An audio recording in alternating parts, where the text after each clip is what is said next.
السلام عليكم ورحمة الله وبركاته. walaalkayga muslimka ku soo dhawo filim kooban oo laga diyaariyay muhiimadda ay salaadu leedahay iyo sida uu nooluhu aan uga warhayn goorta uu moodku iman doono. fadlan haddaba walaalkayga muslimka ay u diyaar garow salaada iyo waliba xisaabta alle.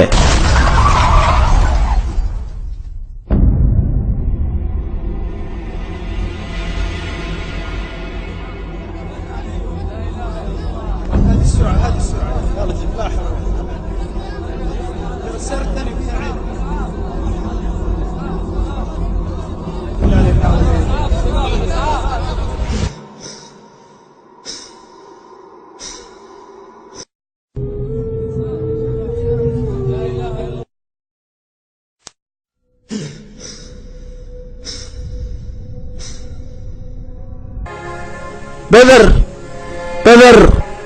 maxaa ku dhacay kac nawaaf kac war kaca maxaa idin helay بدر iyo nawaaf maydin maqlayn nawaaf baan ahay waana dhintay waa tan noloshaydii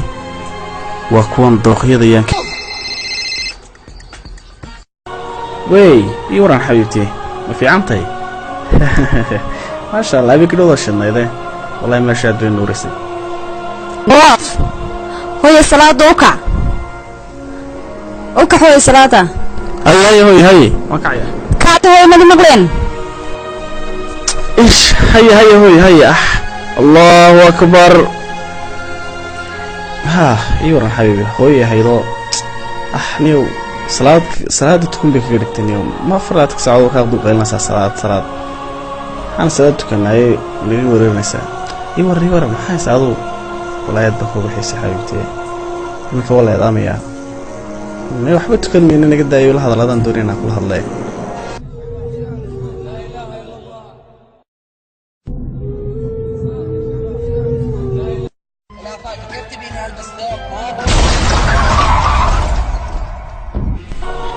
magacaygu waa badar waxaan nahay qof dhintay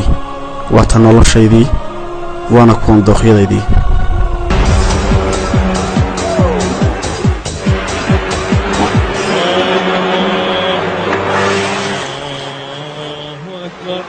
والله يا بامي اذا كده اسكتكم واحد الله يكون كسي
waxaan ahay sahra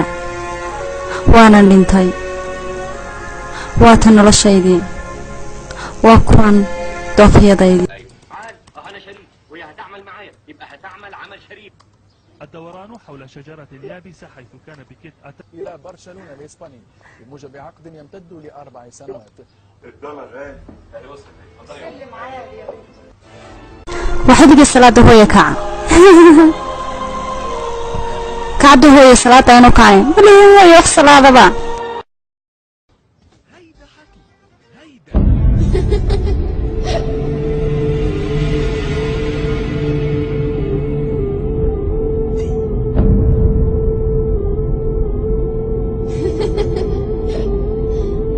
haddaba daawade ka digtoonow waxyaabaha uu gudbinayo ama fariinta uu ku sheegayo filimkan kooban ee dhalinyarada loogu talagalay in lagaga wacyigeliyo muhiimadda ay salaadu leedahay iyo sidaan uu qofna ogeyn xilliga uu mawdku heli doono.